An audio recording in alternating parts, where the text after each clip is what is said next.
Yo,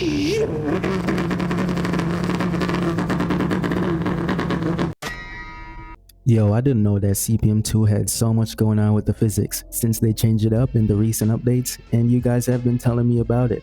A lot of you that play CPM2, you've been saying, Legends, yo, you need to try out the new drifting physics and the drive, and I was like, yeah, maybe they fixed it up here and there, but I was surprised, honestly. I didn't know they improved it so much, especially with the controllers. I tried it with a controller today in CPM2 with the rear wheel drive drift, and I'm like, wow, they're getting to the level where it almost feels like Car X, or which other drifting game like Torque Drift, other mobile drifting games with the auto steering, like the steering assist. It got so much better where it like counter steers for you. That feels so much better. So today that's what I'm gonna be trying out.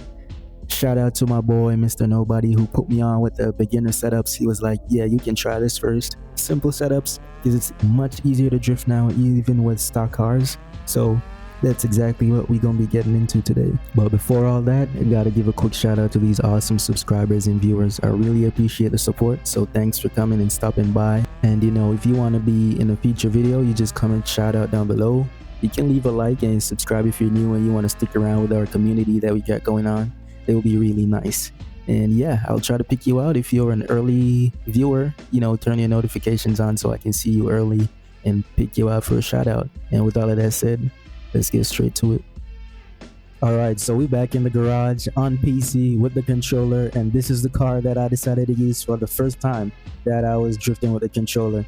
I don't know, I just love how clean it is. You know, the Corvette logos and everything, they look so clean. Shout out to my bro Debian for, you know, setting me up with this car. I love it. It reminds me of the old days with the drift setups that I used with the Falcon Corvette. Gotta remember, if some of the OGs remember how I used to be a huge fan of the Falcon designs. But yeah, this is how the typical Formula Drift build kind of looks with the camera at the front, and I'm gonna show you guys what we're working with. So for the engine, it's stock, I believe. I think this is how he left the car. So it's the LT5, I believe, was in its stock. For the gearbox, I just bought this one, the ZF1, that's rear wheel drive. The clutch is stock. Oh, I can't even upgrade it. So yeah, the clutch is stock. The differential though, we use locked, because I believe they improved the lock differential when it comes to drifting. And suspension, I just got everything clapped out right here based off of Mr. Nobody's guide, because he was saying we could run it like this. I haven't tested any personal setup as yet. I'm just diving in with a quick guide that he gave me, and I'm like, yeah, I'm just ready to find out how good it's good. So that's it for the alignment on this. The anti-roll bars, he said he had it maxed out because that makes it transition smoother, and I do feel the difference, especially in controller. So if you have a controller or you're in arrows, presumably it allows smoother transitions. The springs, I didn't really do too much. It's just a custom thing here, and everything else is pretty much stock how it used to be on the car. The over here though, I'm gonna buy some new tires, so the tires can be fresh. You don't have to burn everything out like one time in the past. And this is the tire pressure. You got all of that turned all the way up, so max tire pressure. What else do I need to show you guys? Oh yeah, type of tire that I use. I don't think the tire size matters too much unless it's like a really small and really fat tire, but anything between that I think works fine. I'm using the Touring based on his guide, so he said the Touring tires works fine with that. And I'm gonna hop in to a quick single player room to demonstrate with you guys the results with the controller. Just joined the racing map, and as you guys will realize, I have a lot of my UI elements hidden. So all the buttons and stuff, I just did that to clean up the look a bit because I'm on the controller. I got the gamepad enabled, and I click arrows. So when you have the gamepad, you can click arrows so that when you go to the car settings, you have access to the steering assist and the fast steering return, because it does help a lot on the controller. It's not perfect, but you guys are gonna see when I demonstrate it. And I only have ABS turned on, so the brakes can function normally and not lock up too much. And I got traction control and the ESP turned off.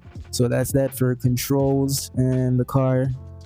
My UI, you guys will see a lot of these I have hidden, and I just put them out of the way because I'm on a controller and I want to clean it up when I'm drifting. This is the camera settings that I'm using. And man, the racing map looks different. This is my first time at the racing map. So they have a little start area over there. I'm guessing that's for the time trials. They even got food vans. So much going on. I need to explore it more when I start playing. But We here for the drifting, not for that. One thing I don't like though is the way the cars act like toys. You know, it feels like a bit of plastic when I'm wiggling the steering. So it's just like rocking forward and back. I don't think cars do that in real life much, to my knowledge.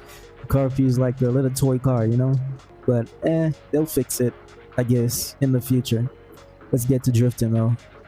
I'm gonna go to open area so we can get decent space to practice and get used to it. I'm on the controller so I can just easily click the button and it switches my gears.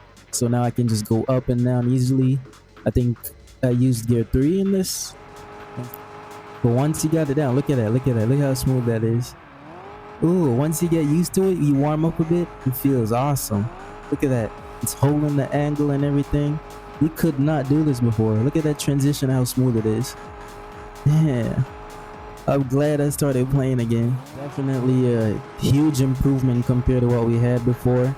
The only huge thing I see many players complaining of is the tires. Like the tires are burning down too fast now. So you can run out through a pair of tires really quick. I guess they tried adjusting it to fit the burnout task that a lot of people had trouble with, but now your tires are just burning out way too quickly. So if I drift for a little bit here, my tires are gonna start getting red in like 5-10 minutes. They won't last very long, and they should last a little bit longer, I believe. One thing that I forgot to mention is the regular driving physics. Like it's gotten so much better, honestly. The cars actually understeer now. When there's weight put on it, you have to slow down before you turn, and they don't snap oversteer aggressively like how they used to. So you can drive a lot smoother. You still have to brake up. You can't like just speed through with a stock suspension. Maybe you have to tune for that. But as you can see, the car understeers a lot more than it oversteers now, especially the heavier cars when you're trying to make sharp turns. So I'm not used to it at all. I'm gonna have to adjust to these new changes, but it feels so much better. You have more control over the vehicle. So even rear wheel drive in the unreleased RX-7 here feels a lot better. Don't ask me how I got it, but yeah, it feels a much more drivable with these new physics is the word I'm looking for. It feels more fun. The toge races and all of that will be a lot more fun in cars like this. This is stock, by the way. I have no extra suspension settings or anything like that. It just understeers a bit more for me. I'm not used to it yet. It feels very understeery compared to normal, and maybe that's because I'm on the controller and always giving it full lock too sudden. Because when I gently turn it, it turns a lot better than when I give it full lock. So maybe that's just my skill issue and I just need to get better. You know what I'm saying? But yeah, this is the driving and the drifting with controller so far as it pertains to the new physics, and I'm loving it. I love the direction that it's going. They should not mess this up. They should try to build on top of this and not mess it up at all. But yeah, let me know what you guys think about it, and what if I should try the setups in the future, if I should try doing setups again, get used to the physics and all of that. Leave your thoughts down below. As always, thanks for watching and see you in the next one.